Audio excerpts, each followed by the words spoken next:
was a dark and rainy day in February when I was hit by a small red pickup. February 15th. I was told I flew 15 feet before landing smack on my head. Apparently the driver was drunk and didn't see me crossing. I don't remember that day at all. 4 weeks I slept in a coma that many feared I would never come out of. I was placed in the ward of children and teens with a major bodily harm or disease. My roommate was a boy named Mason. I never did find out his last name. For the time in which I slept, he found out bits and pieces of me from my various visitors, my favorite color, what music I liked, and other random things. That day, I woke up. I was showered with love and attention from my family, and it took me almost an hour to realize the presence of the boy laying in the bed beside me. He flashed me a lopsided grin and quietly went back to the book he was reading.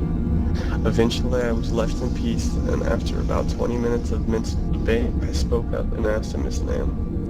His voice was smooth and low, never failed to make me shudder. We spent the rest of the evening playing 20 questions and becoming familiar with each other. Eventually, my doctor would break our quality time and give me the lowdown on my injuries and what the healing process would be like.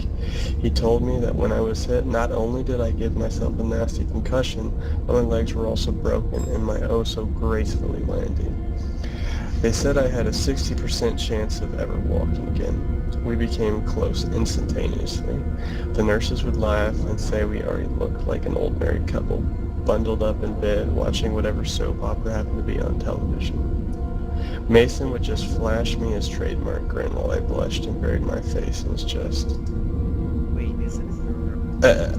I'm Gay. curious myself. We both had our good days and bad ones. Mason and I, on a particularly tough day of treatment for him, we both lay together with him trembling in my arms. I'll never forget the feeling of his soft hiccups or the knot at the pit of my stomach.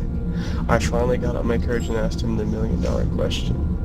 He had Hodgkin's disease. I don't think either of us slept that night. While my legs were transitioned from cast to braces, Mason's chemotherapy began. However, without fail, when I'd come back frustrated or in tears over a difficult session of therapy, he'd be there to comfort me with soothing words of reruns of I Love Lucy. Over the weeks, the chemo began to take its toll. His brown curls thinned to almost nothing, dark circles took permanent residence under his eyes, and his skin turned as pale as snow. As my legs grew together, the day I was released no longer seemed like something to look forward to. The day we decided to shave his hair was the day I broke down. I told him I would do anything, give blood, bone marrow, anything to make him get better faster, but he just shot me a smile that instantly made me melt and wiped my tears away. 60%, period. But Mason had a 60% chance of beating his demons, same as me. On May 12th, I was officially released from room 104. I would walk with a limp most likely for the rest of my life.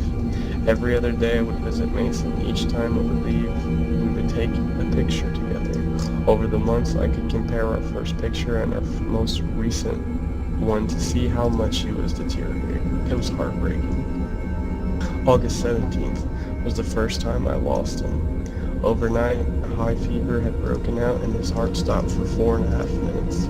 Those were the worst minutes of my life. I sat outside his room in an uncomfortable plastic chair watching the nurses. I knew all too well, scrambling back and forth attempting to save his fragile life. I didn't leave his side until he squeezed my hand, winked, and told me to go home and take a shower. After that, I vowed I would never let him leave me alone again. I guess the odds weren't in Mason's favor, for the time by Thanksgiving came around, he was almost a skeleton, but I didn't care. He confided in me that night, accepting the fact that his time was almost up and promising to wait for me on the other side. I begged him not to go, but he just lightly shook his head and rubbed soft circles into my back. He wasn't going to survive to see Christmas. That was 2 months ago. No longer being able to bear him hooked up to all sorts of machines, we decided to steal away in the night together. I bundled him up, and we drove away in my mother's car until we arrived at an old cabin my family would stay in during the holidays. Mason and I couldn't be any happier. I don't care that I'm on the news every night, or that every cop in the country is looking for me. All I care about is being with Mason forever, even if his flesh is crawling with maggots and beginning to peel off his bones, even if the smell of his rotting cadaver never fades from my skin.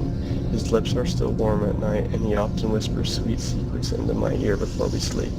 No one, not the police, doctors, or anyone else, can ever separate us. I'm ready for them when they come. I made sure to bring the sharpest scalpel I could find when we left the hospital. But until then, I'll lay in Mason's arms, or at least what I think were once his strong appendages. And we'll talk all night until he takes me away. We'll be together forever. The end.